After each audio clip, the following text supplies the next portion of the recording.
ಆಗಿದ್ದಾಗೋಯ್ತು. ಅದನ್ನ ಮನಸ್ಸಿಂದ ಹೊರಗಡೆ ಹಾಕಿ ದಯವಿಟ್ಟು ಬನ್ನಿ. Dad dad you okay? Sorry dad, ಯಾರೋ ಏನೋ ಅಂದಿದ್ದಕ್ಕೆ ನೀವು ನೊಂದ್ಕೊಳ್ಳೋ ಹಾಗಾಯ್ತು. ಡ್ಯಾಡ್, ಕೆಲವೊಂದ್ಸಲ ನಿಯತ್ತಾಗಿರೋ ನಾಯಿ ಬೊಗಳಕ್ಕೆ ಶುರು ಮಾಡುತ್ತೆ, ಆದರೆ ತನ್ನ ತಪ್ಪು ತನ್ನ ಅರಿವಾದಾಗ ಅನ್ನ ಹಾಕ್ತವ್ರ ಕಾಲು ಬುಡಕ್ಕೆ ಬಂದು ಬೀಳುತ್ತೆ. ನೀವು ಸಮಾಧಾನ ಮಾಡ್ಕೊಳ್ಳಿ ಡ್ಯಾಡ್, ಬೇಜಾರು ಮಾಡ್ಕೋಬೇಡಿ. ಆದ್ರೆ ನಾಯಿಗಿರೋ ನಿಯತ್ತು ಮನುಷ್ಯನ ನಾಲ್ಗೆಗಿರಲ್ವಲ್ಲ. ಗರಿ ಮತ್ತೆ ಯಾಕೆ ಅದೆಲ್ಲ? ಮತ್ತೆ ಆ ವಿಷಯ ಮಾತಾಡೋದು ಬೇಡ.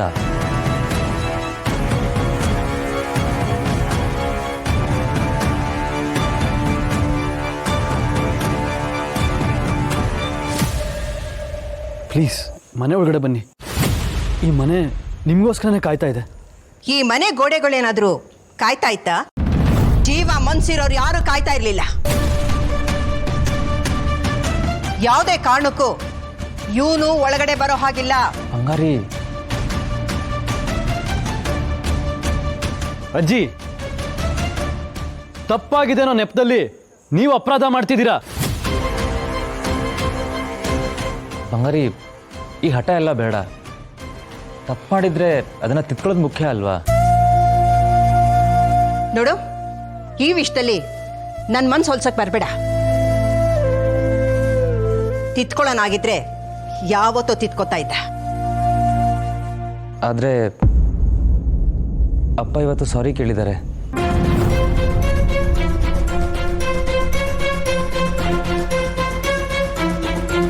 ನಿಜವಾಗ್ಲೂ ಮನ್ಸಾರೆ ಸಾರಿ ಕೇಳಿದ್ರು.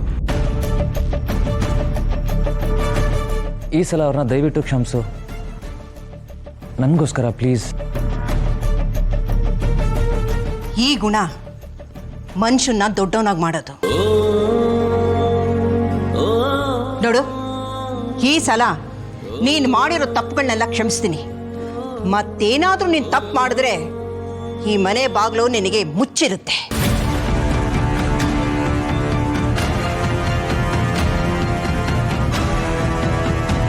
ಡ್ಯಾಡ್,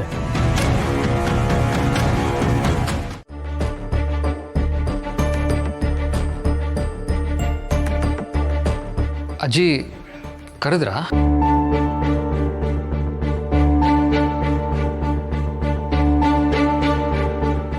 ಏನು ವಿಷಯ ಅಜ್ಜಿ?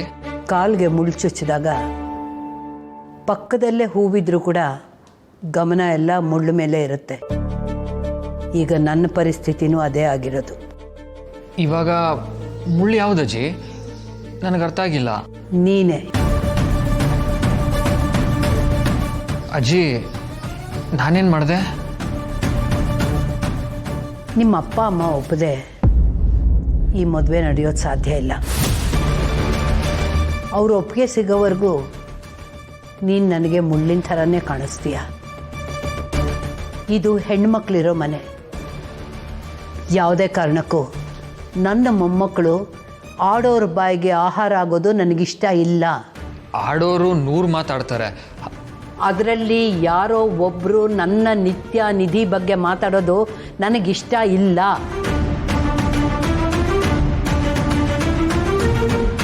ಮೊದಲು ನಿಮ್ಮ ಅಪ್ಪ ಅಮ್ಮನ ಒಪ್ಪಿಗೆ ತಗೋ. ಅದು ಸಿಗೋವರೆಗೂ ನಿನಗಿಷ್ಟ ಬಂದಾಗ ನಮ್ಮ ಮನೆಗೆ ಬರೋದನ್ನು ನಿಲ್ಲಿಸು. ಅಜ್ಜಿ,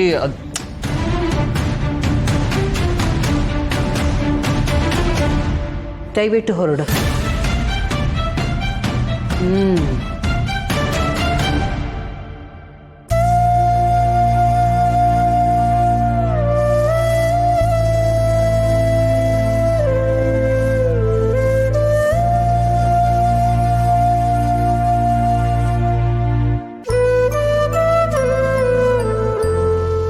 ಈ ಮಾತು ಹೇಳೋದಕ್ಕೆ ನನಗೆ ಸ್ವಲ್ಪನೂ ಇಷ್ಟ ಅಲ್ಲಪ್ಪ. ನೀನು ನನ್ನ ಕ್ಷಮಿಸದೇ ಇದ್ರೂ ಪರವಾಗಿಲ್ಲ, ಆದರೆ ನನ್ನ ಮೊಮ್ಮಕ್ಕಳ ಭವಿಷ್ಯಕ್ಕೋಸ್ಕರ 9 ತಿಂಗಳು ಹೊತ್ತು ನೋವು ಸಹಿಸಿ ಹೆತ್ತಿರೋ ಮಗುನ ಯಾವ ತಾಯಿ ತಾನೇ ತೊಟ್ಟಿಗೆ ಹಾಕ್ತಾಳೆ? ಆದರೆ ಯಾವ ದಾರಿನೂ ಕಾಣದೆ ಮಗುನ ಬಿಟ್ಟು ಹೋಗಿದ್ದಾಳೆ ಅಂದರೆ ಅಂಥ ಸಂತಾನನ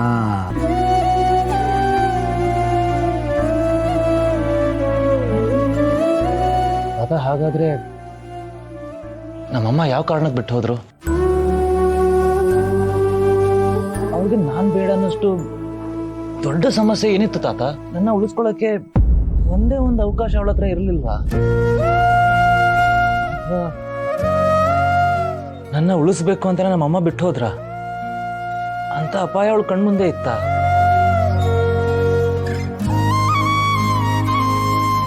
ಯಾಕಮ್ಮ ನನ್ನ ಬಿಟ್ಟು ಹೋದ್ಲು? ಅಮ್ಮ ನನ್ ಯಾಕೆ ಬಿಟ್ಟು ಹೋದೆ ಅನ್ನೋ ಕೊರಗಲಿ ಇನ್ನೂ ಇರ್ಬೋದಾ?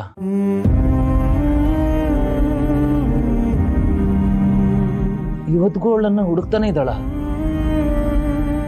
ನಾನೇ ಅವಳನ್ನ ಹುಡುಕ್ಬೇಕಾ? ಇದಕ್ಕೆಲ್ಲ ಉತ್ತರ ಇದೆಯಾ ತಾತ? ಯಾರ ಹತ್ರ ಇದೆ? ಒಂದು ವೇಳೆ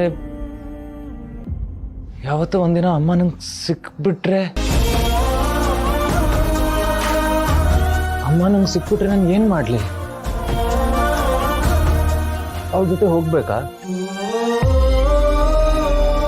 ಎಲ್ಲ ಮರೆತು ಇಲ್ಲೇ ಇರ್ಬೇಕಾ?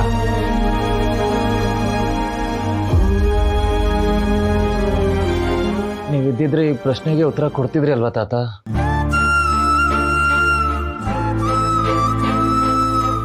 ಆದ್ರೆ ಈಗ ಪ್ರಶ್ನೆ ಮಾತ್ರ ಉಳ್ಕೊಂಡಿದೆ.